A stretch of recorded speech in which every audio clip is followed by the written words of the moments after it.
अस्सलाम वालेकुम। आज मैं बात करूंगा कि सॉफ्ट कोल्ड ड्रिंक्स का हमारी सेहत पे क्या होता है। What are the effects of cold drink on our health.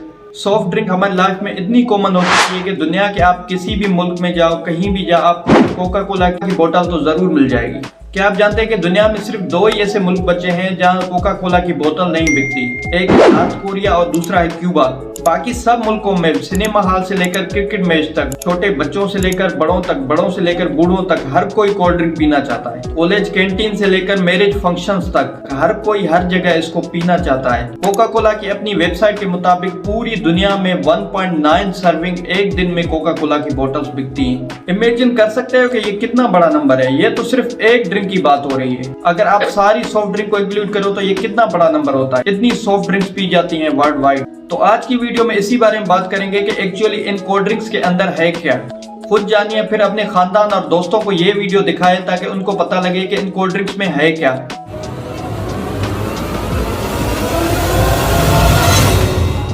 इस वीडियो की शुरुआत मिथ्स और अफवाहों से करते हैं। मैं आपको साइंटिफिकली बताना चाह रहा हूं कि आप एक्चुअली पीते क्या हैं। सॉफ्ट ड्रिंक से जुड़ी एक बड़ी मिथ ये है कि जो लोग इनसे नफरत करते हैं वो इनको टॉयलेट क्लीनर कहते हैं। क्या पेप्सी और कोका कोला टॉयलेट क्लीनर से कंपेयर की जा सकती है? इसका सीधा जवाब है नहीं।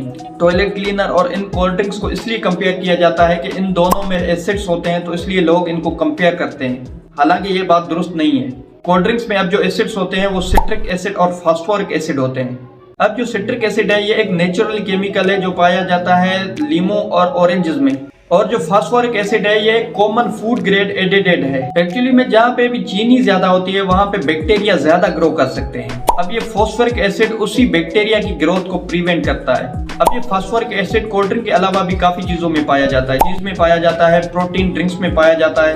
अब इंटरेस्टिंगली ये दोनों केमिकल्स आपको टॉयलेट क्लीनर्स में भी मिलेंगे। अब जो सॉफ्ट ड्रिंक्स और टॉयलेट क्लीनर्स को कंपेयर इसलिए नहीं किया जा सकता क्योंकि इनमें जो पीएच होती है सॉफ्ट ड्रिंक्स की एसिडिक नहीं होती, और जो टॉयलेट क्लीनर होते हैं उनकी पीएच काफी एसिडिक होती है। अब जो कोल्ड ड्रिंक्स हैं उनका पीएच लेवल 2.5 होता है। ये मिथ आपके जहन में क्लियर हो गई तो आप लोग सवाल पूछेंगे कि क्या कोल्ड ड्रिंक्स पी जा सकती हैं, तो इसका सीधा सा जवाब है नहीं। अब ज्यादातर जो लोग कोल्ड ड्रिंक्स इस्तेमाल करते हैं उनमें कोका कोला आ जाता है, फैंटा आ जाता है, पेप्सी आ जाता है। अब सबसे पहले देखते हैं कि इनके इंग्रेडिएंट्स क्या होते हैं। पहले कैलोरीज देखते हैं। अब 100 ml कोल्ड ड्रिंक में 55 ग्राम कैलोरीज होती हैं। अब अगर कंपैरिजन किया जाए तो एक बोतल में इतनी कैलोरीज होती हैं जितनी 2 पराठे खाने से कैलोरीज मिलती हैं। अब ये एक्स्ट्रा कैलोरीज फालतू की हैं। इसके बाद भी आपको लंच या डिनर तो जरूर करना होता है क्योंकि कोल्ड ड्रिंक पीने से पेट नहीं भरता और इतनी ज्यादा मिकदार कैलोरीज की चली जाती है। फिर आप उसके ऊपर कुछ खा लेते हैं तो ये बहुत ज्यादा कैलोरीज हो जाती हैं। अब जो नॉर्मल खाना होता है उसमें बहुत सारे न्यूट्रिएंट्स होते हैं। उसमें प्रोटीन, कार्बोहाइड्रेट, फैट्स, बहुत सारी चीजें होती हैं। खाने में कई सारे न्यूट्रिएंट्स मिलते हैं, लेकिन इस कोल्ड ड्रिंक की बोतल से क्या मिलता है? इनमें खाली कैलोरीज होती हैं जिसमें कोई न्यूट्रिएंट्स नहीं होते, और सिर्फ चीनी है भरपूर मिकदार में। इतनी सारी शुगर है कि आप यकीन नहीं कर सकते। अब 100 ml में 13.8 ग्राम चीनी होती है एक बोतल में। अब ये इतनी शुगर है कि आप सोच नहीं सकते, ये पूरा आधा गिलास हो जाता है शुगर का। इतनी शुगर आपको बहुत बीमार करने के लिए काफी है। अब सवाल यह है कि कितनी शुगर इंसान को नीड होती है, तो इसका जवाब है 0।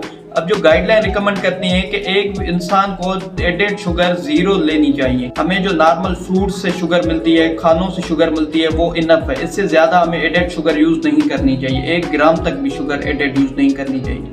अब यहाँ पे हम एडेड शुगर की बात कर रहे हैं। जो नेचुरली शुगर हमें फ्रूट से मिलती है या खानों से मिलती है उसकी बात नहीं कर रहे। जो हमारी बॉडी की नीड होती है वो नेचुरल चीजों से पूरी हो जाती है, लेकिन हमें एडेड शुगर लेने की कोई जरूरत नहीं होती। मिसाल के तौर पर दूध में लैक्टोज होता है, ये भी एक शुगर की किस्म है, और फ्रूट्स में फ्रक्टोज होता है, ये भी एक शुगर की किस्म है। ये सब नेचुरल शुगर की एग्जांपल्स हैं। अब आप दूध पीते हैं या फ्रूट खाते हैं, जो आपकी बॉडी की नीड होती है एनर्जी के लिए, वो इनसे पूरी हो जाती है, और यही नेचुरल शुगर आपकी बॉडी की नीड्स को कंप्लीट कर देती है। अब एडेड शुगर वो होती है जो एक्स्ट्रा चीनी डाली जाती है हमारे खानों में, जो हम खाना बनाते वक्त या फूड प्रिपेयर करते वक्त हम उनमें डालते हैं। अब अमेरिकन हार्ट एसोसिएशन के मुताबिक हमारी बॉडी को कोई एडेड शुगर लेने की जरूरत नहीं है प्रॉपर फंक्शन करने के लिए। बॉडी की तरफ से रिक्वायरमेंट 0 एडेड शुगर की है। फिर भी अगर आप पूछो कि हमारी बॉडी कितनी शुगर टॉलरेट कर सकती है, कितनी हम एडेड शुगर ले सकते हैं, अब अमेरिकन हार्ट एसोसिएशन की गाइडलाइन ये बताती है कि अगर कोई बंदा एडेड शुगर लेना चाह रहा है तो वो दिन भर में 35 ग्राम तक एडेड शुगर ले सकता है और एक अडल्ट फीमेल 25 ग्राम पर डे तक शुगर ले सकती है। इससे ज्यादा एडेड शुगर बिल्कुल नहीं लेनी है। अगर आप इससे ज्यादा एडेड शुगर ले रहे हैं तो आपको कार्डियोवास्कुलर डिजीजेस, दिल की बीमारियां, डायबिटीज होने का खदशा बहुत ज्यादा बढ़ जाता है। अब जो नॉर्मल कोका कोला की 500 ml की बोतल होती है उसमें 82 ग्राम्स एडेड शुगर होती है। अगर आप एक बोतल पी रहे हैं तो डेली रिकमेंडेड जो एडेड शुगर है उससे आप आगे निकल जा रहे हैं। इसलिए अगर आप सॉफ्ट ड्रिंक्स पी रहे हैं तो ये आपकी सेहत पे बहुत बुरा असर डाल सकती हैं।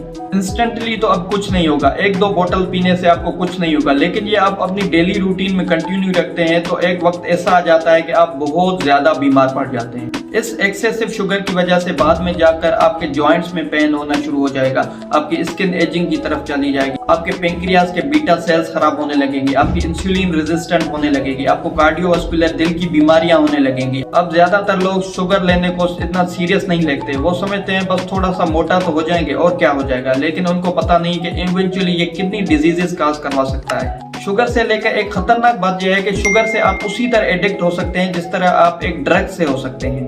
2017 की एक स्टडी में शुगर एडिक्शन को कोकेन एडिक्शन से कंपेयर किया था और इसके रिजल्ट ऐसे आए कि आप जान के हैरान हो जाएंगे। जो लोग कोकीन लेते थे, कोकीन के एडिक्ट के, उनकी बॉडी में जो केमिकल्स रिलीज हो रहे होते थे कोकीन एडिक्शन के लिए, ठीक उसी तरह जो लोग शुगर के एडिक्ट हो चुके थे उनकी बॉडी में भी सेम तरह के केमिकल्स रिलीज हो रहे थे।